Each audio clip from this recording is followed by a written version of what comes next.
Dalam nama Bapa dan Putra dan Roh Kudus. Amin. Shalom Aleihim. Berjumpa lagi dengan saya pada perenungan hari ini, tanggal 9 November 2021.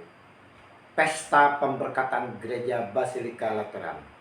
Bacaan liturgi di hari ini diambil dari bacaan pertama Nubuat Yeskiel 47 ayat 1 sampai dengan 2, dilanjutkan dengan ayat 8 sampai dengan 9, dan dilanjutkan dengan ayat 12. Bacaan kedua 1 Korintus 3 ayat 9b sampai dengan 11, dilanjutkan dengan ayat 16 sampai dengan 17, dan Injil Yohanes 2 ayat 13 sampai dengan 22.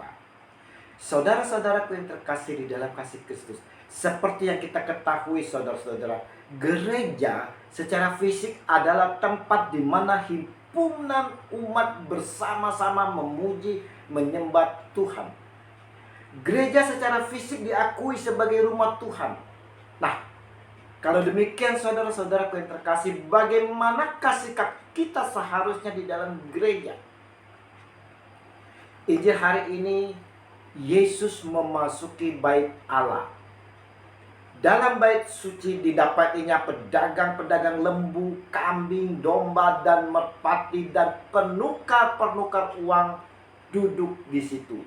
Yohanes 2 ayat 14.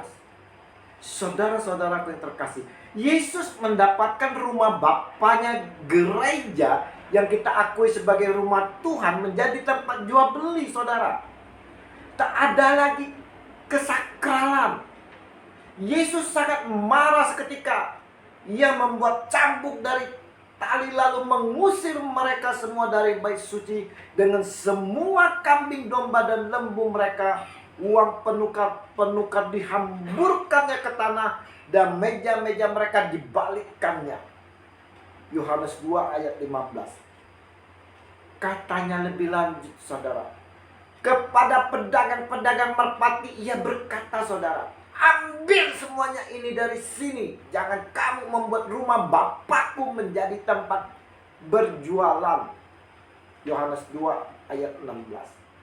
Saudara-saudara yang terkasih, sadarkah kita bahwa kita pun sering menjadikan gereja bukan pada semestinya? Kita sering jadikan gereja tempat jual beli. Kita berbisnis di dalam gereja, kita arisan di dalam gereja, kita ngerumpi membicarakan hal-hal yang tak semestinya, dan sebagainya, saudara. Berapa banyak dari kita di dalam gereja bukan khusyuk untuk berjumpa dengan Tuhan Yesus. Kita asik ngobrol dengan sesama kita, kita asik dengan gadget kita, kita asik memandang satu yang lain. Kita tak membawa keheningan di dalam gereja. Kita tidak menjaga batin kita untuk menghadap Tuhan Yesus.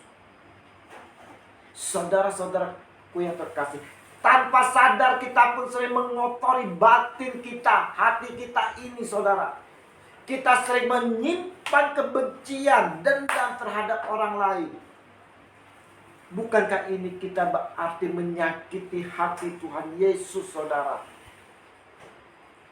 Paulus di dalam bacaan kedua hari ini menyampaikan, tidak tahukah kamu bahwa kamu adalah bait Allah dan bahwa Roh Allah diam di dalam kamu?